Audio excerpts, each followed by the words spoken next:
Hard to imagine that up in that little thing of the sky there's lots of people sitting down drinking coffee and talking and reading magazines.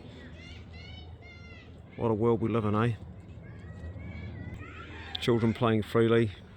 This is Mapua. G'day brothers. I can remember being that age, and just on dusk, or it's always a magic time. Early morning and dusk. It's something, I don't know, the witching hour. Anyway, I'm just walking through Mapua and I want to share with you what's been going on. Well, it's Anzac Day and I came down here. I just had a wee 5-minute sleep at home. I was pretty shattered. I took 3 young fellas pig hunting this morning. Brody, Lucas and Harley. I got up about actually just before 4 o'clock. My alarm was set for 4, got up before 4, did my usual online work and jumped up the truck and picked up the boys one after another in different places and hit the scrub.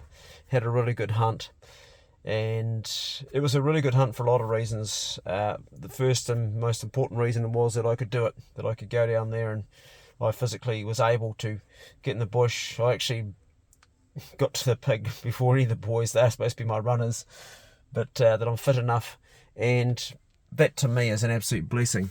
The pig was one that most pig hunters go, oh, yep, 50 pounds sow, yippee. For me it was like, holy shit, I'm down here in this gully, it's gorse, I'm fit, I'm able-bodied, I'm not suffering any atrial fibrillation right now, which is something I get sometimes, and I'm feeling really, really good and so grateful, and the adrenaline was going through me, and I didn't even have any chaps. I was getting ripped to prickles. But the real essence of this video is just that. I wrote to another bloke, or talked to another guy that I talk online, and he goes, how'd you get on this morning? And I went, yeah. And he goes, oh, all I got was a 50 pounder, and that's the same as I got. And he was really like down, and I wrote back to him and said, bro, you should be grateful, man. There's people that can't even afford to get out into the forestry. There's people who had to work today to pay for their debt. The people had to work today to pay for their fines for things they won't even get to enjoy. There's people who are physically unable to get out in the bush and even do this now because of injury or because of sickness or ill health. You should be really stoked that you actually went hunting today, and the fact that you got a 50 pound sow is just it's a bonus, because life is uncertain and we don't always catch, but that's not the point. The fact is that you actually got out there and you did it, and you need to be grateful. We do need to be grateful, because a day will come when we can't. But it's not just being grateful about being able to do something, it's also about being grateful that you're not in constant pain all the time, because a lot of people are. You're not suffering right now. You're not really in physical agony to the point that you want to take your own life. And there are people that are like that all the time, and they have to take painkillers and they can't do anything. So stop and think about that if you're having a hard time. And there's also people that are mentally suffering so much that they feel exactly the same. And there's people that are spiritually suffering, and there's people that are unable to just put together a nice thought in their mind because they're in such a dark place. There's so many things to be grateful for. To be grateful just to be able to be at peace, to live in a peaceful time where there's no war, to be in a space where there's it's safe to actually have food that's available to you. Not everybody does. To not have a disease that's going to take your life very soon. So one of the things for me with atrial fibrillation, which is something that I've just recently, I've always had it, but it's got a lot worse in the last 6 months, is when I have it, I can't do anything. My heart's either beating way too slow or way too fast. And I know it can also cause a stroke or possibly a heart attack. When the blood gets caught in the atrium, it stays there for a period when the heart slows down, and then what can happen is it can cause a thrombotic episode, or a stroke, at least a clot. And then when the heart starts moving again, it moves that clot from the atrium up into the brain where it gets stuck. So I'm aware that every moment of my life could be the last one, or I could have something go bad until I can fix this up. But it's not just that. I'm also someone who's living with cancer in remission, and generally the sort of cancer I had, which had metastasised outside the prostate and started to travel through the body, normally your mortality, if you get another 5 years, you're doing good. Well, it's been 4 years now, and I'm aware of that too. And I don't worry about it, or I don't live with fear, but it's in the forefront of my mind. This moment right now, you don't have cancer. This moment right now, you don't have heart disease. This moment right now, you've arrested all of these diseases. And I have arrested these diseases. The cancer I did with fasting, the heart disease I did by changing my diet drastically, and the atrial fibrillation is one that I can only manage by keeping away from caffeine, making sure I get plenty of sleep, not eating too late at night. Sleep is really, really important. Making sure that the stress is low, making sure that I'm physically fit, because fitness is important. So you still exercise when you've got it. And because what atrial fibrillation is a wiring problem. It's the sinus node in your heart. It shorts out, and it sort of like arcs. It's a bit like the old spark plug on the lawnmower when the cap's not got a insulation on it properly, and you see a spark flying off the end onto the body somewhere, and she misses a beat. Same thing in the heart. So right now I'm at this very moment, and I'm in my favourite place, which I'm going to take you to. One of my favourite places. I've got a few favourite places, but right now I'm just practicing gratitude, and I'm talking about it because I haven't done a video for a long time on the Bro Check Club. I actually got 2 strikes against the channel, and if I got a third one, they'd take the channel down, because I talked about stuff regarding COVID, and everything I said was science-based. One of the things that I always look for whenever I'm trying a new medicine or a new food or a new diet or anything is long-term studies with the hard endpoints. I would never ever have it take a pharmaceutical drug that didn't have long-term studies with hard endpoints, because you don't know what the adverse effect is. Now just stop and think for a moment about this, guys and girls, mostly guys because it's the Bro Check Club. In America, the 6th cause of death, the first is cardiovascular disease and it's cancer. The 6th cause of death, it's a tongue twister, the 6th cause of death, try and say that 10 times, the 6th cause of death. Sorry, try and say that 3 times. I'm getting really playing with my mind. Is pharmaceutical drugs. That's what kills people. That's the 6th cause of death. I think that I know that very, very high up is also dementia. I think is very high. But that aside, I'm getting off track. That's what. So if you're going to take a pharmaceutical drug, and that's good if it's been proven, you want one that's had long-term studies and plenty of them with hard endpoints, so you know what you're putting into your body.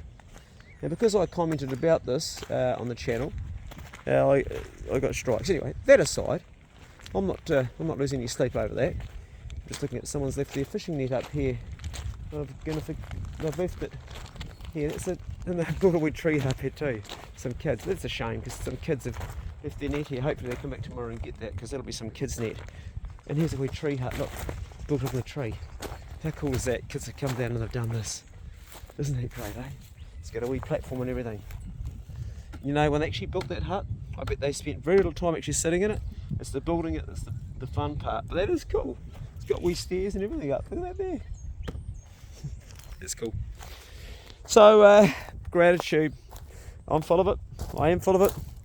Because I'm very, very well aware that tomorrow I could wake up and things could be completely different. And right now things are bloody good. Hey, they couldn't get better.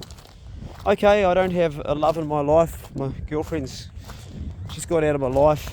My diseases that I fought through, it was a battle, and my relationship didn't stand that battle. And some things don't stand the battle. And that's one thing about women. A lot of women, not all women, but a lot of women, they're there for the good times. They're there when the money's going. They're there when everything's great. But as soon as you get sick, or you get depressed, or you have something go drastically wrong in your life, sometimes they just bail on us men. It happens. Not all women. There's a lot of good women out there that will stand by their men regardless. And I'm not saying that my woman wasn't a good woman. I'm just saying that my relationship didn't battle the storms of me being unwell. So in order to be well, I had to take on a pretty harsh diet for 3 years with cancer. I ate just once every 23 hours. I've talked about that quite a bit. Creates a state of autophagy. if you research autophagy, there's a Nobel Prize winner, a Japanese scientist that researched that, and pretty much most animals, if they get injured, they don't eat. If a lion gets his leg broken, he'll go in his lair and he'll just stay there. He'll sit there and he won't eat. And guess what will happen? That will actually speed up the healing process of his broken bone. Isn't that interesting? Also, it will also increase the neurons in his brain. He'll think better. He'll problem solve wise in there. Same for us humans. Trouble is, we don't do that. We live in a society where you must eat. And I can remember when I was in the hospital, classic example, this guy had just had his operation and his big overweight wife came in and he was obese himself. And she goes, "Have you eaten, dear?" He goes, "I don't feel like eating." She says, "Oh, you must eat something." And I was like thinking, no, he mustn't eat something. Don't feed him for days. And she says, "You must eat something." And he's, "I'm not hungry." And she brings him up some sandwiches and stuff. And he's sitting there trying to get through them. 2 hours later, he's vomiting beside me. And I thought, well, thank God he got that out of him. His body wanted to heal. It doesn't want food. It wants to be in a state of autophagy. An amazing thing called apoptosis. That's part of what goes on when you're in autophagy. And that is where any cancerous cells or any cells, they get reused and burnt up, taken care of, basically eaten. So that was 3 years of that diet. And then, fucking hell. Last year I was back in hospital. I did a few videos about it, and I'm not going to release my full take on how I arrested heart disease. Not only arrested it, but reversed it. How I did that until I've got all my numbers.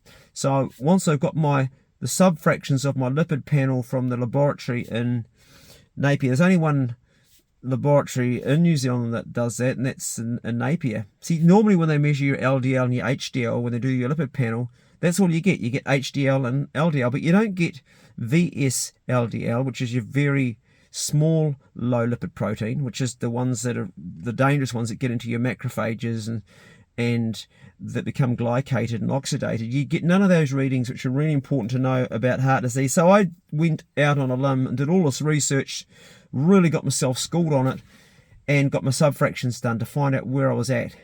And then I embarked on a new journey. That was in May last year, so nearly a year, and my diet's been totally different, a 180 degree. But the reality has been that I've gone from having crippling angina to not being able to walk 100, 200 metres without chest pain. I was in hospital twice last year during May. I couldn't do anything. I was end stage heart disease. To now being at a point where this morning and 2 days ago I took boys pig hunting, and I went hard today. I went really hard. And no pain at all. So not only have arrested that disease, but reversed it. So very, very grateful to have been able to get another chance at life again, because a year ago I couldn't even think about going hunting.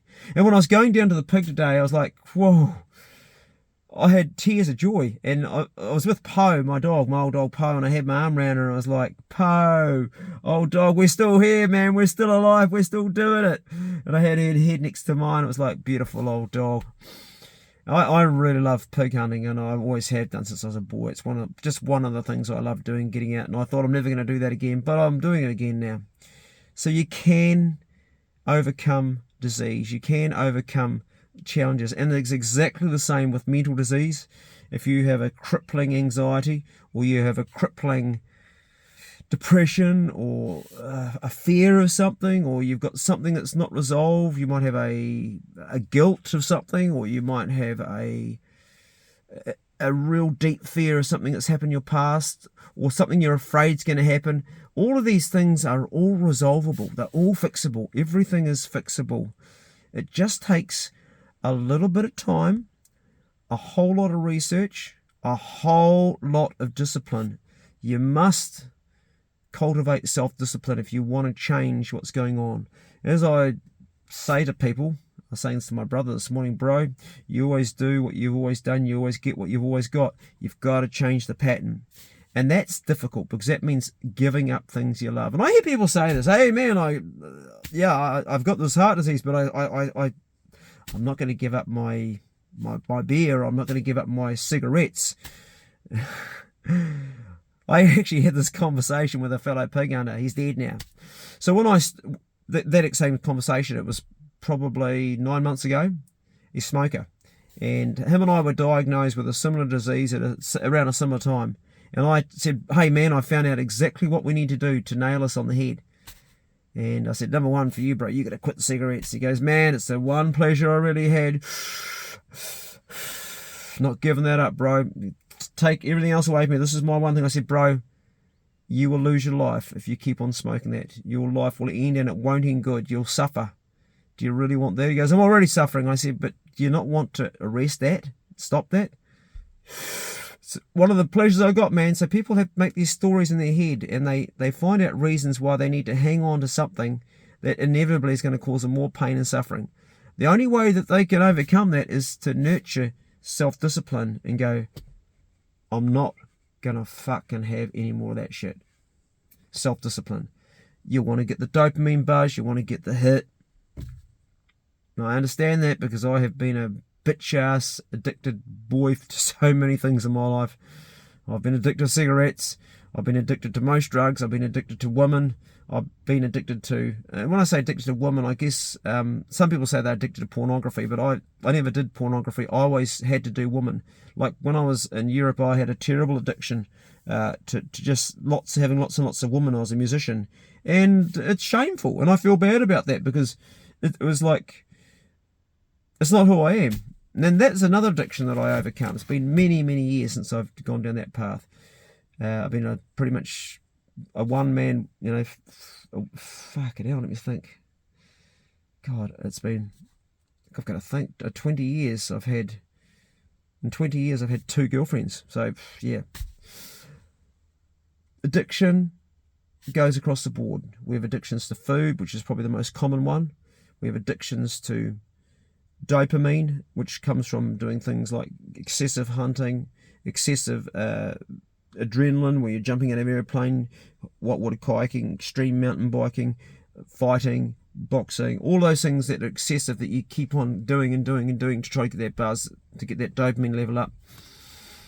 The trick is to balance your dopamine levels so you're always feeling pretty good but not too much. And I've really got good at doing that. Like today at 2:30 in the afternoon, I said, boys, we could keep hunting the dogs, we're going to stop there, because I knew that I'd overdo it, and the boys were all shattered. So I said, we're going to knock this hunt on the head, we're done. Dogs could keep going, I could keep hunting, but I had enough dopamine for the day. I didn't flood my system and go and catch another pig or die trying to catch one. I've learned how to calm down and balance a bit more, and I've struggled with balance in my life. I really have struggled with balance because I've always been excessive with stuff. I've got a snack in the nose today in the bush, and it's still hurting up inside my nose. It's sore on the inside. It's okay on the outside, but I've got a bang right there, and it's like, it's give me hell right now. It's like, it feels like a bit of glass up in there. I don't know what I did exactly. It's sort of right back in my throat. But hey, I'm grateful that I was out in the bush doing it. I'm not grizzling about it. Just letting you know. Brothers, I don't know, this channel's going to keep on going, to be honest. It's been a difficult channel to get up and running and keep going, and I really appreciate those of you that have subscribed. A lot of people look at it without subscribing, and I'm not asking you to subscribe because I only want people to be watching this channel that enjoy listening to these different types of talks. I don't put my heart and soul into this channel. I've been prepared to lose it a few times. The whole reason this channel came about is 2 years ago, just over 2 years ago, we lost a really good young fella who decided to take his own life, and he was one of the young fellas I was looking after, and it broke my heart. It absolutely broke my heart. And that's interesting, that's when the old heart disease started too, eh? It just broke my heart, and I struggled with that loss, and I had to really create my sort of araha around me, all the energy. I had to create it with intelligent people and people that would support me, to get out of that space of just mourning that young man that I really, really was so proud of, and I thought he was the future for people, for the world. He was such an awesome guy, and he represented so much, and I really, really, it killed me. And he felt like a son. He used to give me a Father's Day card every day. He'd spend the weekends with me. I took him hunting. I got him his first deer, his first pig, his first everything, and yeah, it was like, what can I do about this? And I created the Brocheck Club just to have a channel for people like me that are struggling with loss, for people like me that are struggling with mourning, for people like me that have lost somebody that they really care for and that are hurting, just so we could actually say, hey, I'm really struggling, I'm really hurting here, but I'm going to be okay. Can you give me some help here? Can I get a bit of help right now, because I'm finding this tough going. And I had so many people, when I created this channel, so many people come around me and do just that. So many people actually stepped up and come and stay with me. So brothers. And so the Bro Check Club was always about just creating a platform, particularly for men that don't have that network of male friends to help them with such things as grieving or loss.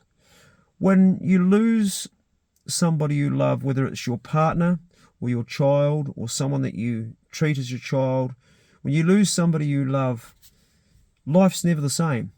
You eventually learn to manage your life and go on without that person, but it's never the same. And you always have a place in your heart that grieves a little bit every time you think about them and feels a little bit sad. And that is a proof of how much you love them and how much they loved you. And when somebody takes their own life, they don't realise the world of pain they leave behind for so many people. I can actually feel a physical hurt in my heart when I talk about this. It's actually physically painful for me to talk about. I can actually feel it in there. It literally is a physical pain. And sometimes I do this, I push this in here and I go, yeah, that still hurts, man. That's what love is. I hold my love in my heart. I can feel it. And I don't for a minute regret loving the people I've loved that I've lost, but it hurts. So the Bro Check Club is a channel that came about because of that young fella. And in that time, I've since lost more people. I lost my dog, Bruno. The woman I loved left me, and I also lost my nephew, Mikhail, almost a year ago now. And I lost a few mates. Here's an interesting thing, and it's a sad, interesting thing. When I was diagnosed with heart disease in May, there was 6 other men that were all diagnosed around that time. And one of them was actually young Smash's stepfather, Peter. Lovely, lovely guy. Peter Crowell was an awesome bloke, really good guy. He used to do all the deer velvet up and down the country. And he just, him and I would talk for hours on the phone. And he loved Smash, and it killed him that Smash had gone. He used to go out with Smash's mother, who also tragically passed away with cancer not long after Smash left us. So Peter and I shared a lot in common, and he was one of the guys when I said to him, I've got this heart problem. He said, yeah, me too. I've got a stent and I've got to watch what I'm eating. And I said, brother, I've got the answer. And I shared him everything about the diet and what to do. Peter died of a heart attack himself not so long ago, which was really, really hard for Smash's sister, because she loved him too. She had lost so many people. So all of this loss that had gone on. And the other 5 men that all had heart disease that I was in contact with at that same time, they're all dead now too, all of them. One of them was my friend Ross, the knife maker, and I said the same thing to him, but he wouldn't listen, man. He wouldn't change anything. And the other 4, one of them was a mate that down south I used to hunt with, and he died while he was actually hunting of a heart attack. And none of them would make the changes that was necessary. I'll leave you with an old saying. It's an old Buddhist saying, and it goes that man is prepared to fight and die for the cause, but he's not prepared often to give up the cause of his suffering. So there's a thought. The most important thing that we can all do to make our existence here through this life is to impose upon ourselves self-discipline. Once we do this, our lives become so much better and we survive. Without it, without any self-discipline, we are going to struggle indefinitely, and we're going to die before our time, and we're going to do it in a bad way. So that's how I'll leave this message today, brothers. Most of you will be doing this, I know, because most of you are mindful and you do take care of yourselves. But if you know someone that doesn't, that's the thing to teach them. Impose self-discipline. You know that you've got to do X amount of exercise a day. You know you shouldn't eat certain rubbish food. You know you've got to get your sleep. You know you've got to manage your stress. You know you've got to be honest. You know you've got to do good in your community. You know all these things that are going to make your life better. Impose that upon yourself. Hold your head up. and you'll be sweet as, bro. Well, it's been a big rave. I haven't talked for a long time, and you can tell I'm pretty weary. But mate, it's been a great couple of days. The boys' pig hunt's up on Patreon already. The one a couple of days ago, and it's a really cool one because young Lucas also cooked his pig, and he gave me some footage of that. And I'll go home now and I'll start editing today's hunt and put that up there too. Not sure we'll put it on public or not because of the killing and that, you know. Not that there's that much in it, but yeah. Anyway, I hope this finds you all well. Go steady, and we'll catch up soon. See you later.